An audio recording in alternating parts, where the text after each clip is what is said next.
Hey, Bronco fans. Welcome back to another episode of Bronco Nation Live, up on the Bronco Nation Updates YouTube channel and also on BroncoNationUpdates.com. We've got a huge show tonight.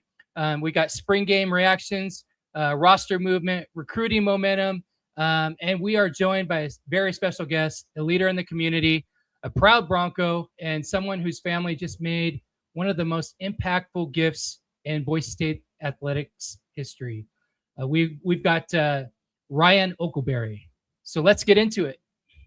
Yeah, Nick, this one's one of the biggest football heavy shows we've had all spring outside of the spring game post game. The spring game is in the books. The blue team came away with the win, and we got a ton of takeaways from the offense, the defense, and the young guys who showed out. So Ryan Oakleberry is with us, longtime Bronco supporter, CEO of Axanova, and part of the Oakleberry family whose recent major gift is helping shape the future of Boise State athletics and the North End Zone project. Ryan, welcome to the show. Thank you. Thanks for having me. Well, Ryan, let's start with your family's connection to Boise State. You've been season ticket holders for years. What does this university and the community mean to the Oakleberry family? Well, for me, I would say it starts a long time ago. My first interaction, I remember playing, I'm a native Idahoan, grew up in southern Idaho, small town, Oakley, Idaho. And I remember playing some flag football. And I think at the end of the season, we got tickets to Bronco football game, right? So I remember coming with my dad and a buddy and his dad. And it's the first time I'd, ever seen a college football game. Definitely impressed seeing it on the blue. And I was hooked.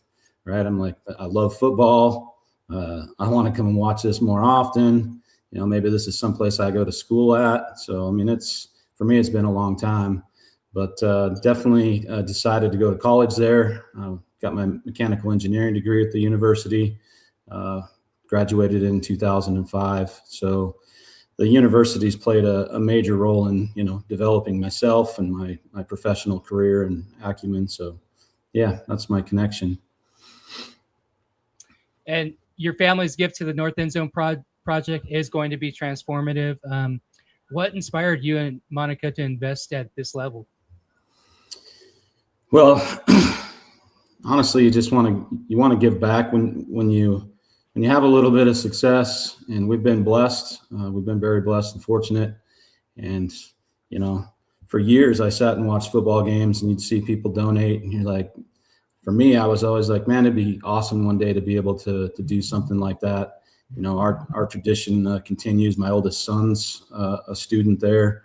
So just trying to be more involved and give back and when you have some success, share it. And you've worked closely with the College of Engineering as a technical advisor. How has that shaped your view of Boise State's growth and innovation? Because this is, if you love sports, it's not just about sports. Also, it's about being, an R1 program as well. So, what has shaped your view on that growth and innovation? The university. I graduated in 05. 20 years ago, you go and see the university. It doesn't even look the same as when I was a student. The enrollment's amazing. The number of students that are there, the things that have been built, it's absolutely amazing. But for the engineering program, I tell you what, it's second to none, top notch for me. I felt just as prepared as anybody with that degree, and I've continued to be involved as a business owner. I'm obviously looking for people to, employ and be able to bring into my business, and so sometimes you can influence what they're being taught. So, I had a great experience, but I felt like I could also bring back some ideas as to how the university and the program could be better. So I've been on a number of technical advisory committees, shaping the curriculum, things like that. So it's been fun. It's been great. It's nice to be able to bring that real world application into the classroom so that they're ready for the real world. Yeah, and I think the university is, open for that feedback, and sometimes, just finding the right people to be willing to be engaged and to, give up a little bit of your time and share what you've learned and share your experiences and tell them what your business needs. I think they're ready and open for it. Yeah. You've said that the community helped shape who you are, and you feel a responsibility to give back. Can you expand on that? Well, I mean, we're all Bronco fans. Like, we love, watching the games. We love the wins. We love the bowl games. We love the championships. But, I'm involved locally here at my son's high school. So my two boys have played football. My youngest is a freshman at Columbia High School. I'm involved with the coaching staff there. And what I think people miss about, they say, what has Bronco football done to the university, for the community? I'll tell you one thing that I see. It's amazing to see the former players, if you will, and they're some of these guys are staying in the area and they're participating. You see them at these clinics. You see them running their own businesses for training. They're involved in coaching staffs. I mean, it is unbelievable the extra influence that Bronco football has truly brought to the state of Idaho. So, when you see that and you see those guys giving back, and they're top-notch guys, I mean, and they're a product of that top-notch program and top-notch school. So why wouldn't you want to help it? Yeah. The North End Zone project is designed to support student athletes and create a community gathering place.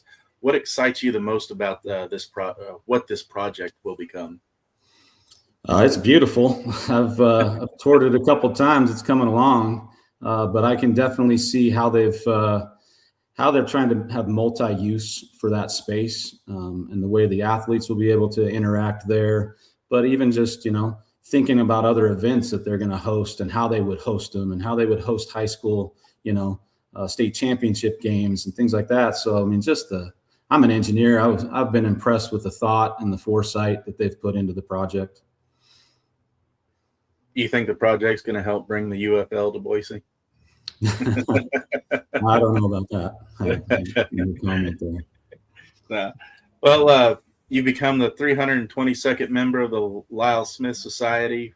What does it mean to you to be part of that legacy? Man, there's some pretty impressive, names as I've seen them over the years. So it's just kind of humbling, I guess, for me to be able to say that, you're putting your family name and the success of your family. My wife is an amazing support, and I wouldn't be here without her supporting. And so when you can put your name and your success next to those that have gone before you and have in some ways, even been more successful, it's pretty humbling. So. And you talked about some of the former Broncos and by creating this community gathering place, that gives a place for some of the Broncos that are here in the Valley, like Ahmed Hassanin, he's sticking around here, and other ones that are have gone into the NFL. But having a place like this, and the way that NIL is nowadays, I'm fortunate. I live basically in the middle of the Jump Project downtown, what Simplot did. And this reminds me of just kind of a miniature model of what they're doing there. And I'll tell you what, it attracts the community. And I think that this would attract a lot of the community, a lot of the buzz. Do you think a project like this and having, that open space right there would do wonders for the recruiting as well in this difficult NIL yeah, time? Absolutely do. So. Well, before we jump off here, I always ask our guests this question. And do you have a message for Bronco Nation? And what's next for you? What's next for me? I'm just going to continue cheering on. I just football. Doesn't matter whether it's good times or bad. I'm true blue Bronco football. So we're looking forward to some more fun. It's amazing to say that we're going to be in the Pac-12 I mean, when I started at Boise State, we had just gone to Division I, and I thought, growing up watching them in the smaller schools, and you're like, man, we're bringing in some bigger names, and it's just continued to grow and continued to grow. So just excited for the future and love everything about it, and wish the team and the coaching staff success. And I lied. I have one more question for you. Are you going to move your season tickets now to the north end zone? Yeah. My season tickets will be in the north end zone. How do you like that new Pac-12 logo? It's looking good. I had to become a season ticket holder way early, man. Even when I was a student, the team was doing so good, I couldn't even get a student ticket back then. My season tickets were way before I even graduated. Well, Ryan, we really appreciate you joining us tonight. Your family's impact on Boise State is incredible, and we're grateful for everything that you're doing for Bronco Nation. So thanks again for being here. Really appreciate you. Yeah, thanks for giving me the opportunity. Go Broncos. Go Broncos.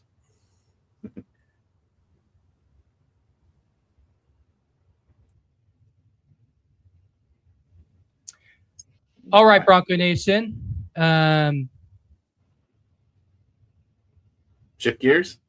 Let's shift gears. All right, let's shift gears, because the spring game gave us a lot to talk about. Nick, break us down. Yep, Boise State's 2026 spring game ended with the blue team defeating the orange team 33-25, and it had everything: trick plays, defensive highlights, and some young guys making serious noise. Yes, and serious noise here.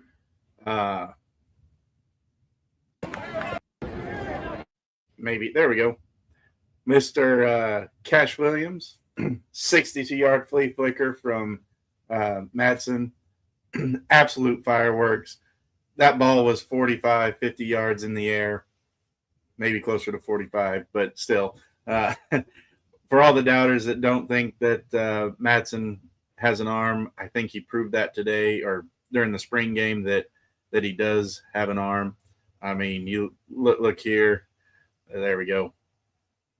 Just absolute on a rope.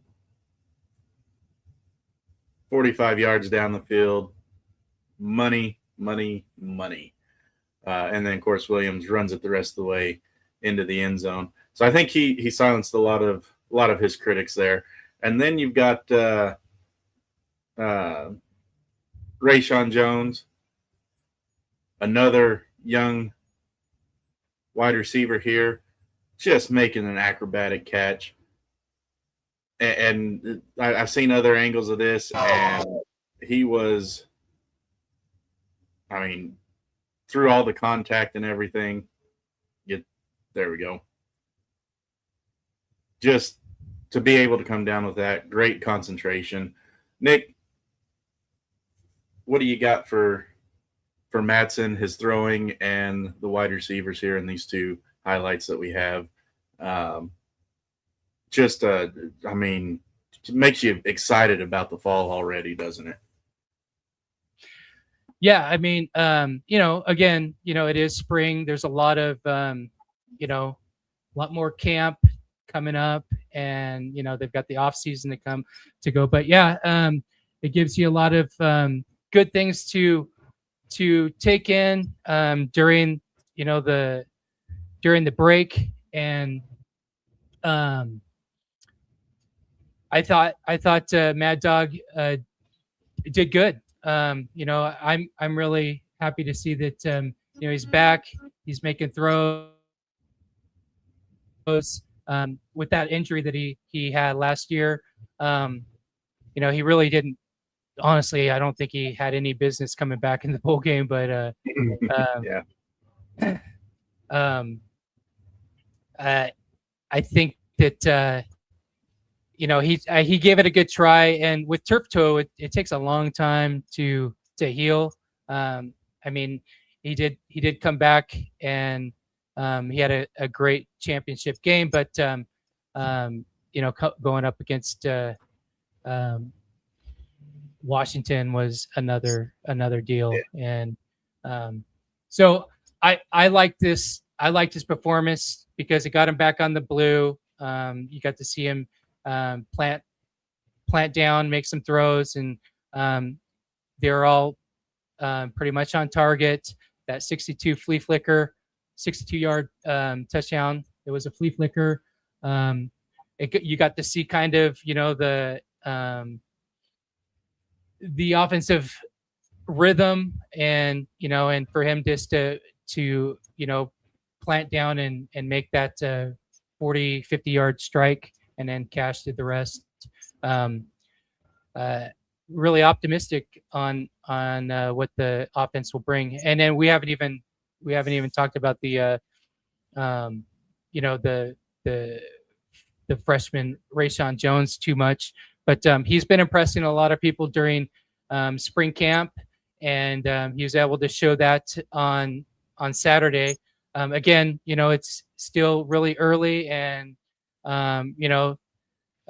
there's a big difference between scrimmages and live action, but really like seeing what he can do. And it, he definitely has put in the work to get this, to get this opportunity for him. And he's showing that they're gonna have to push him out of that out of that opportunity. Yeah. And then over on the Orange team, they answered with a trick play of their own with little offensive line touchdown action here. Max Cutforth to Tyler Etheridge. Nick, you saw this in person. Did it give you kind of Kellen Moore kind of throwback vibes?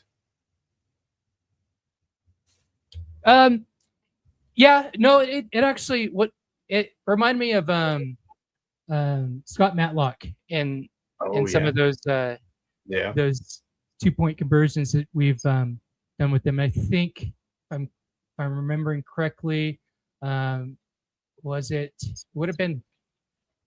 Bachmeyer, or maybe it might have been Mad Dog on the other end of that. But that's what it really reminds me of, is Tyler was playing the Scott Matlock that we haven't seen it for a couple years, and so I really enjoyed seeing that in the spring game. It gives me a lot of optimism that I know that I'm not alone, but I think a lot of Bronco Nation has been missing some of these trick plays that for a mid-major like ourselves that is undersized, doesn't have as much speed as some of these power programs. Really having the option to do a trick play is really what has helped the Boise State Broncos throughout the years. It's not just the blue collar mentality, but having that in your back pocket, keeping these other teams honest, that pays in dividends, and that's kind of what I think we've been lacking. So I'm really optimistic about seeing this in the scrimmage, and I'm hoping that this isn't the last time we see it until December. Right. So we're talking a lot about offense, but we're going defense.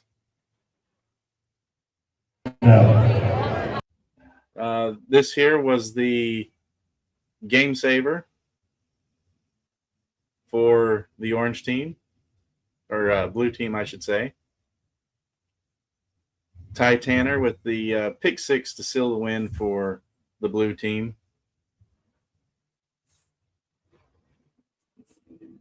Again, you were there. Take us through it. What'd you see, and how excited are you about our defense this year?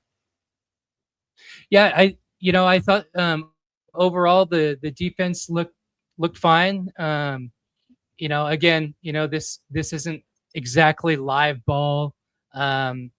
You would like to see a little bit better tackling, but again, this is like a scrimmage. But on this play, leading up to this, Jackson Taylor was doing really great, rolling out, making some nice passes. But on here, you know, you hated to see, you know, a friend of the show that happened to him, but you know, you're gonna take your licks, right? He's a freshman, so but yeah, blue team really needed this, and this is really what kind of won the game, sealed the deal for the blue team. But yeah, I thought that the defense did fine on both sides. I actually think the orange team did just as good. In fact, you know, if it hadn't have been for the blue defense, you know, orange would have won, and I think that would have been primarily because of their defense. Yeah.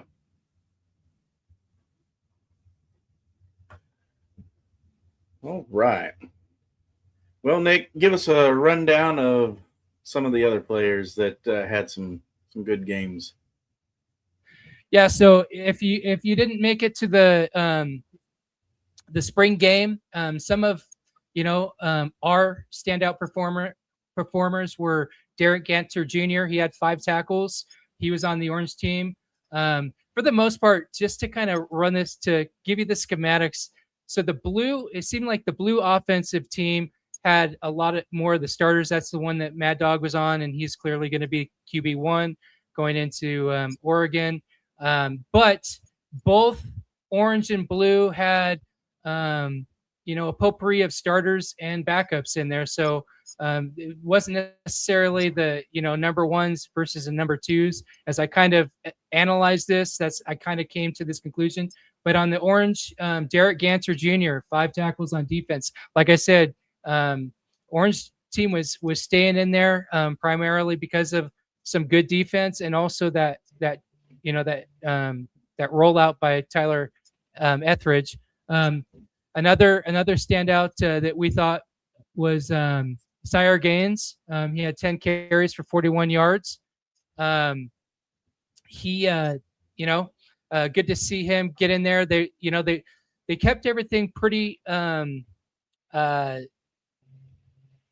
like they always do. You know, they wanted to focus on the run, so they had Sire Gaines in there. You also had Harry Stewart III on the orange side, carrying a lot, and then sharing carries with Sire Gaines on the blue team was Kellen Chavis, and he did decent, you know, for a freshman.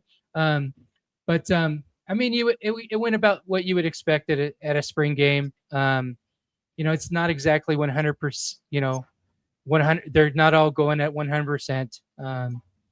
But also another standout was Roman Tillman, the transfer out of South Dakota. He is number 22, and he was all over the field. I think he's going to be a nickel. I think he's going to be a nickel, and I think he fills that void that like Zion Washington left. You know, one of those. He can defend the pass, but he can also tackle, you know, in the second level. So, and then you also had Roman Kaywood on the blue side. He had a couple really good stuff. I think this is the play here. He got right in there. Yep, got in there and stuffed the run. So they're going to be and then you also, if you notice there too, you had Tillman on the other edge there.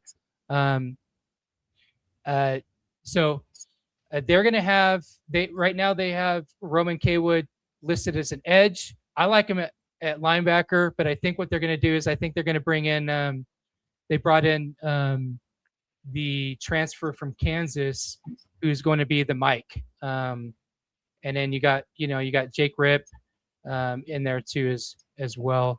So they got a lot more that they need to figure out with the linebacker group. And then again, you had Rashawn Jones with some nice catches during the spring game, and then that one-handed grab. And I think we came to the conclusion during our post-game show that that was in fact probably a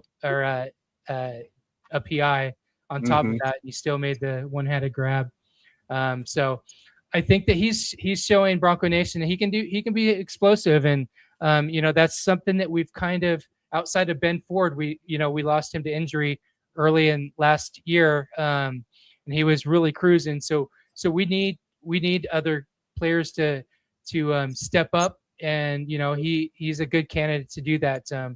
Hopefully, by the time we go into Oregon, Ben Ford will be 100%, and I'm hoping that if he, that he's putting in the work to, not to miss a step, because we're really going to need his production that we had last year.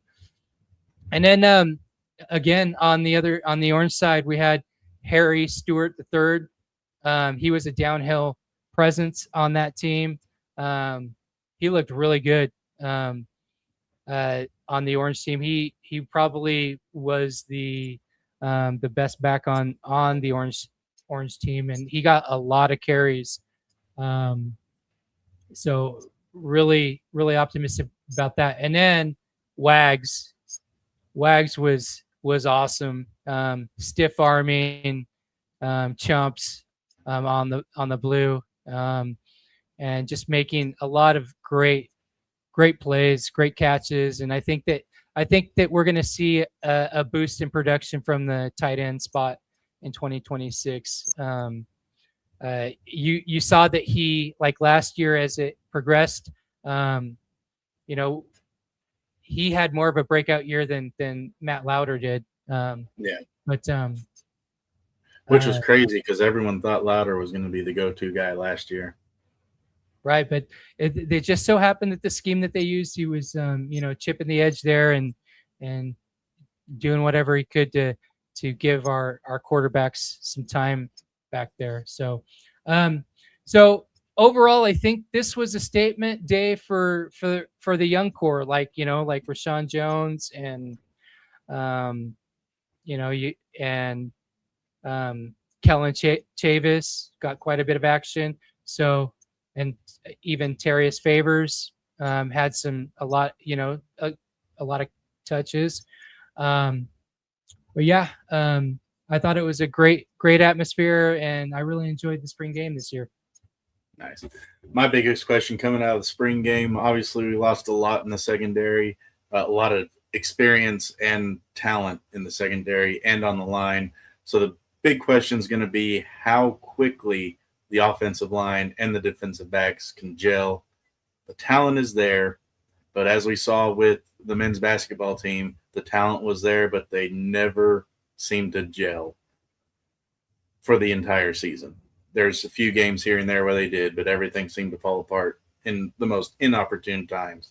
So the talent's there, but the cohesion has to come fast, because we're counting down the days to Oregon, and you don't get a practice game going up against them. Now, I think they're projected to be the 2 or 3 team in the nation during that game too. So it's not going to be an easy one by any means.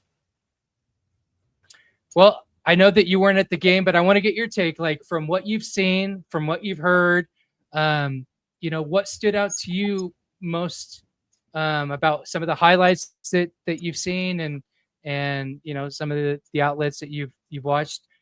What stood out to you? So I'm excited about, as a former wide receiver, Rashawn Jones and Cash Williams. I'm excited to see what they did as far as being able to get downfield, fighting for those 50-50 balls, even through contact. I'm excited for the receiving core. I hope that it's not just looking good in a scrimmage and it translates to real game success, because like you said earlier, it's a scrimmage. It's not really live ball. So we just need to pump the brakes a little, given so much praise. Yes, praise is due for some of those catches, but we need to see it happen in the game before we get ready to crown anybody number one or king of the position. The offensive line, like we just talked about, need to see them gel and give Maddox the time that he needs to make the reads that he needs, because like Taylor Green, once he gets flustered, he doesn't make those smart decisions. We saw it against Notre Dame. We saw it against Washington. He doesn't have Ashton Genty to fall back on to kind of hone his focus back in. We saw that last year of him not having that. So hopefully his decision-making has improved under pressure, because that's going to be the difference in a 2-loss year, 1 or 2 loss year versus, okay, coach has got to go kind of year. So looking at the other quarterbacks, I think Madsen's the guy. I didn't see much that would change my mind out of the spring game. But who stood out the most to me would be the receiving core, and hopefully they continue that progression.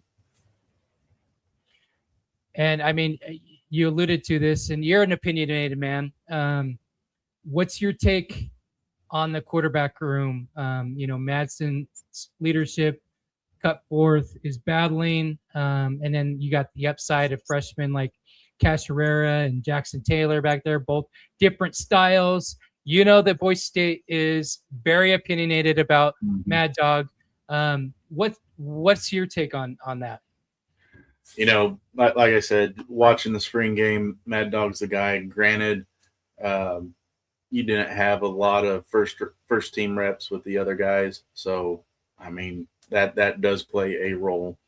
But still, the decision making against the second teamers and so on and so forth, you gotta just all the Maddox haters just need to let their emotions set aside, and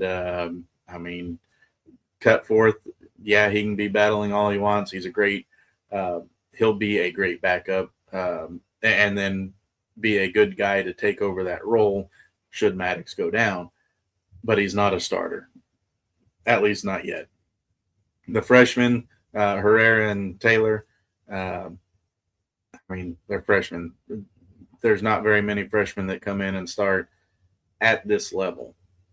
Yeah, you get your superstars, your 5 stars that go to the P4s and start over there right out of high school, and they're recruited for that. You're not going to transfer as a freshman or come in as a freshman with an already established quarterback and take over that role, because if you were that good to do that, you would be at a P4 school. So Boise State, like it or not, is a developmental program for the P4. That's why we see people come and go. We just got to take that. I think Cash and Jackson are both going to be developed, maybe get a year in before they transfer out, and go from there. But that's the nature of the game right now. And until something changes, that's what we can expect to see out of getting these recruits coming in. Would you have liked to have seen some open competition in that room? I think there was open competition, but they didn't show it to the crowd. I think they're every day during spring ball and even towards the end of the year last year. I think between interviews and talking and just the stuff that goes on behind the scene, there was open competition, in my opinion. It may not have been public knowledge, and it may not have been a full acknowledgement of, the room is wide open for anybody to come in and take it. But I think that there was consideration for some of the others. And I mean, it all depends too on how the team responds. If you put in a guy that the team's not going to respond to well, you're going to be in the exact same boat that you were in with a guy that you don't like, even though he's the best fit for the team at the time. And they did rework the schematics of practice, so all these quarterbacks got a lot of reps equally. Yeah. I remember from previous practices, you had basically like the 1s and the 2s, and the 3 and the 4 just kind of were like practice receivers, basically. Right. Practice holding the clipboard. Yep. So I hope they continue to do that. I'm a real big supporter of awesome practices where people are doing grudge matches like we saw during the game. But you said you used to be a receiver.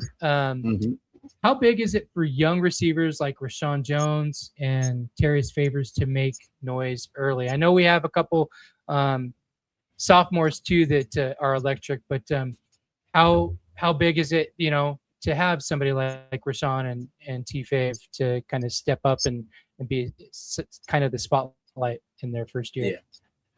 Yeah. It goes back to being a developmental school for the P4, basically. As bad as that sounds, but and it sounds bad, and Bronco Nation, I'm sorry for the way that this sounds. I mean it with the most love and adoration for the program as possible.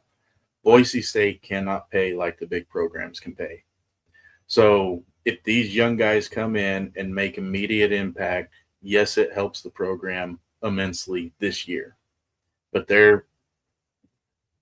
and I'm not speaking towards anybody's character either, but everyone has eyes on bigger prizes, whether it's sticking it out the full 4 years at Boise State and getting drafted, or putting in your time at Boise State and then being called up by the P4 program and making bag there before being drafted or moving on in life. So it's just the nature of college football at this time. So yes, it's important for young receivers to make noise early and often for their success. And I know that is a completely selfish way of looking at it. But on the outside looking in, that's what it's inside. You ask any one of them in that locker room, there's no, we're team first. And yeah, that's good to say. But I guarantee you in the back of their mind, they're looking ahead at, am I going to be here 4 years, or am I going to go to the next level and be there making more money than I'm making here? So. Yeah, I mean, and you're going to have some that are cut from a different cloth who come to Boise State specifically because they want to build a legacy here. That's awesome.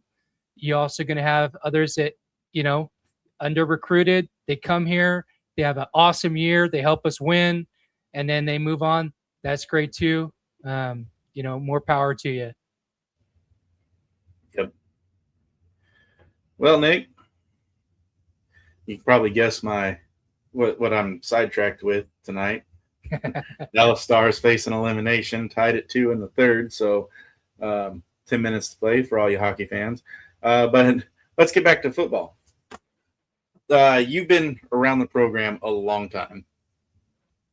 You live kind of in that downtown area as well. I mean, at the foot of the foothills in an undisclosed location. What's the biggest challenge for newcomers adjusting to speed and physicality from high school to college? I think it's, especially for those who especially the local talent who have been dreaming about the blue. And then, Idaho's a great place to live.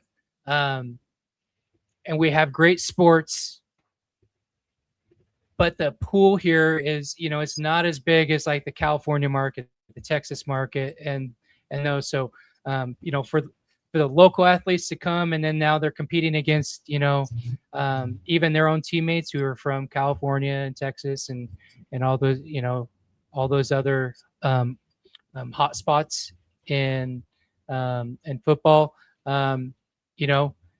Unless they're really intentional and they've invested a lot in like the training up to that point, they do have to catch up. And then what I'll also say is the recruitment that we bring into Boise State, since we're a mid-major, we don't have a lot of, we have less of a cap than all these other big schools.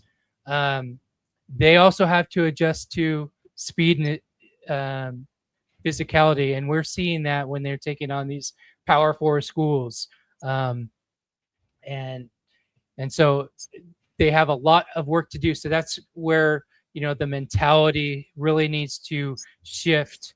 I think that there was a few years there where you know maybe our heads got too big, right?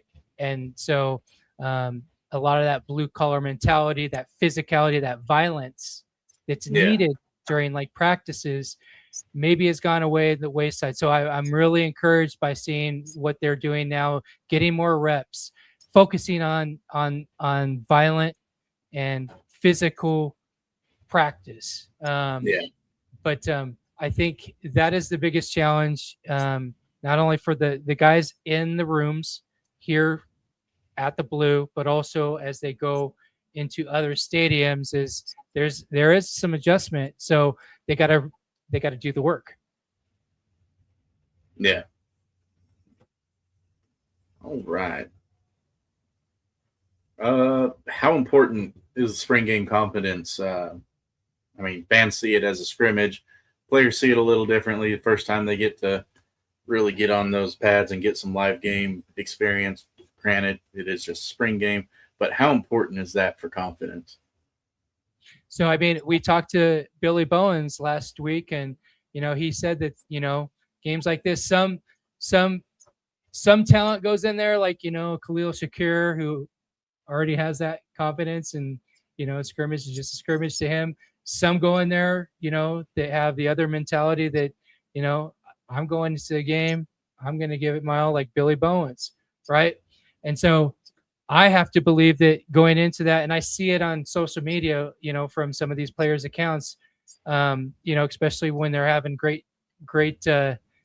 performances, that gives them something to have pride about, right? And pride can be good. It's not always a bad thing, but pride in your craft, pride in your work, pride in that, and then you get to see, the fruits of that on a day like Saturday. I think that does a lot for them. It boosts their mentality. It boosts their mental health, and gives them that confidence. Hey, I'm not just a freshman. I can be a freshman and I can make a difference. And we're the Boise State Broncos, and they can tap into the lore of what it is to be a Bronco. It's the player and the fan base who are overlooked, who are not given a chance. And I think that having a great performance, or even meeting their own expectations on the Blue, I think that goes a long ways as they go into the off season, giving them that motivation to do one more rep, to do one more run, to do one more one more day of conditioning. I think that does a lot for them. And I also think for the players that we're watching on the sideline who are recovering from injuries, I think it motivates them as well, because they obviously want to be on the Blue, and I'm sure that they're itching just to get on there. So that's going to motivate them to do one more rep, do one more conditioning, and so forth. Yeah. This defense has new faces: Kyle Hall, Logan Brantley, Zaire Lewis. What's your take on the defensive youth movement at Boise State? Yeah, I'm really excited about Kyle Hall. He's coming from San Mateo College. They were back-to-back champions in his division. You have Logan Brantley, who's coming from Kansas. I think he's got the size that I think is going to be that great Mike linebacker to fulfill the void from Marco Notriani. And then Zaire Lewis is another transfer over. So I think we have a lot of, you talked about gelling. I think it's going to be really important how well the defensive backs and the linebacking corps gel and how that works out, because they're going to have to get that worked out, because they're tested right off the bat with Oregon and Memphis. And we got to have a great defense for both of those programs. Yep. Okay, Bronco Nation, if you want even more football insight, check out our new Bronco Talk episodes. We have one on YouTube with freshman offensive tackle Connor LeGros out of Oregon. And then also we have the spring game post-game show live on YouTube. And then you can head on over to the website at BroncoNationUpdates.com, where you can read our article on C28 quarterback Zeke Thomas. He's a dual threat. That is an awesome article, and it's live on the website. Go watch those after the show. And then so that wraps up our spring game breakdown. Stick around, because we got a ton more coming your way. When it comes to painting, precision matters. Crosby Custom Coatings, led by Scott Crosby since 1979, delivers elite craftsmanship for homes and businesses across Boise. With attention to detail and a commitment to excellence, they make every surface shine. Call Crosby Custom Coating today at 208-370-4696 and bring color and quality to your world. That's 208-370-4696. And we're back, Bronco Nation, shifting gears to a program that continues to compete at championship level, Boise State women's tennis. Before we dive into the Mountain West Tournament semifinal, a quick reminder, we did drop a Bronco Talk, some episodes with Coach Beck Rogar and Zadina Saparova. Those are on the channel. If you want to understand why this team is elite, those interviews tell you the whole story. The Broncos entered the Mountain West Tournament at the number 2 seed, but fell 4-1 to number 3 UNLV in the semifinals. They just had their number, man, this year. Doubles was tight. UNLV took court 2, but Polakova and Safarova answered with a 6-4 win at number 1. Court 3 was tied 5-5 before UNLV closed it out to take the doubles point. Yeah, and UNLV opened singles with the wins on court 6 and 1, but Massa Variant kept Boise State alive with a 6-4, 6-4 win at number 4, her 14th of the this season at that position, and tied for 7th most in program history. UNLV eventually clinched it at the number 5. So we saw Variant 14th win at number 4 singles, and again Safarova and Polakova had 5 straight doubles wins. Boise State's only 2 Mountain West losses this season came to UNLV. Yeah. Now let's talk about a team that came heartbreakingly close to a Mountain West title, the Boise State men's tennis team. They fell 4-3 to Utah State in the Mountain West Championship match, and this one came down to the final singles match on court 1. Utah State took the doubles point, but Boise State stormed back. Stuart Aronson, 6-4, 6-0. Lucas Bellick, 6-4, 6-4. And then Teo Kurata, 6-3, 7-6. Gave Boise State a 3-1 lead, but Utah State answered on courts 4 and 3, tying it at 3, setting up the deciding match. And Avery Talixon battled into a third set tiebreak on court 1, but fell 4-6, 6-4, 7-6. A championship level fight from this team. Yeah. Boise State leads the all-time series with Utah State 41-17, and the Mountain West series will stay tied at 4 as the Pac-12 series now kicks off next year for these two teams. Kurata and Bellick were 3-0 in singles during the tournament, and Bellick 16th dual singles win. So, I mean, a lot to be proud of from the tournament itself, and a lot to look forward to next year against Utah State as well. So Luke and Beck doing a great job with both these programs. You got 2 tennis programs competing at the highest level, both with postseason potential. They had postseason potential. Bronco Nation, go watch our Bronco Talks with Coach Rogar and Zadina Safarova. They're outstanding. All right, let's talk a little bit about beach volleyball because this team just made program history at the Big 12 championship. The Broncos defeated number 12 Arizona State 3-2, the highest ranked win in program history, and their first Big 12 postseason victory. You had Alden and Anderson won on court 1. Alina and Paddock rallied on court 5, and Allen and Anderson clinched it in 3 sets at court 2. Yeah. In the semifinals, Boise State ran into defending national champions TCU.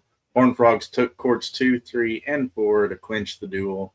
And I don't think they won a single game against TCU this year. I think they were swept at the midseason showcase as well. So, but there's always next year, right? Good thing about conference mates is you get to see them again every year. Yeah, and this year was nothing to, it's all great things that happen.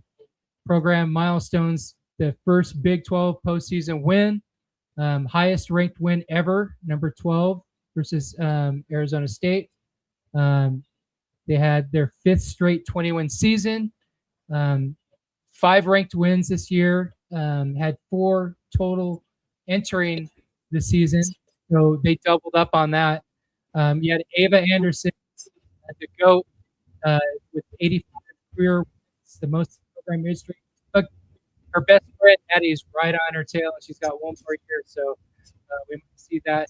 That might be short-lived for Ava, but she's still good. You had Anderson and Walden, 24 wins, 8th most all-time as pairs. Alden had 13 wins at the number 1 this season. Paddock has 72 career wins, 6th most all-time. And Elena and Paddock, 11 wins as a pair, number 5. Yeah. And Coach Bernardo said everyone was on a mission, left it all out there, and that they took a giant step forward this season, and that they did. Yep. This senior class changed the trajectory of the program. Huge year for Bronco Beach Volleyball. Looking forward what happens in the years to come. I think they've built a great foundation. Now let's swing it on over to Boise State softball. And the Broncos picked up a massive series win on the road last weekend versus San Diego State. Boise State scored 3 runs in the 7th to win the rubber match, 5-12. That was awesome, and that was so awesome. I think it prepared. I'll give you another update later on in this segment, but that lit a fire under him. Georgia Kreider drove in a game winner. Quinn Sutherland added an RBI single, and Talia Jenkins walked with 3 with the bases loaded. Yeah. Juliana Rose, Charlie Duran, and Cody Crabtree combined to hold San Diego State to 7 hits. Duran got the win. Crabtree earned the save. And get this, Boise State won a series at San Diego State for the first time since 2018. It's been a tough season, but there's some pretty good highlights. Ranked wins, and there you go. You won the series versus the mighty Aztecs. The Broncos are hosting San Jose State this weekend. They started today through Saturday for the final Mountain West series before Boise State joins the Pac-12 in 2027. The final series here at home. Saturday is senior day for Marissa Gonzalez and Holly Farmer, 2 incredible Broncos. Thing about Holly Farmer is she's the first recruit that has come all 4 years from Coach Schultz to go from freshman to graduation. So that kind of tells you what's been going on with his recruiting is they do good, and guess what? They bounce and they find some other Power 4 opportunities out there. We already have a final. We already have a final today against San Jose State. They started immediately in the first inning. Sophia Romo, she hit an over the fence home run to go along with her inside the field home run from earlier, and then also Marissa Gonzalez hit a 3-run bomb, and they continued to punish the Spartans while we've been on the show. Ultimately, they won 11-2. I'm sure that it was the mercy rule there. Nice. Yeah, and young team. If everyone stays together, this could be a College World Series team in the next couple of years. Yeah, I mean, they have, this season, like I said, it's been kind of a mixed bag, but some really good treats here. They have at least 2 wins of top 13 ranked teams, first time in school history. And then again, taking on, San Diego State has always been a powerhouse softball program. And, this young team took a series from them since, in the first time in 8 years. So really promising for this team. I will say this too. They need to keep winning here. Right now they are in they're in the 8th spot. They've got New Mexico and another team at 10 and 12. They need some help from them to lose, and they need to win these 3 games against San Jose State. So got it going good. They need to make it to the top 6 to get the postseason tournament. All right. Well, Boise State track and field put on a show at the Ed Jacoby Twilight, setting 4 facility records and 3 program records. Victoria Lotz, a 62.49 meter hammer throw for the facility record and second best in program history. The women's 4x100, 44.93 program and facility record. The men's 4x1, also program and facility record at a 39.94.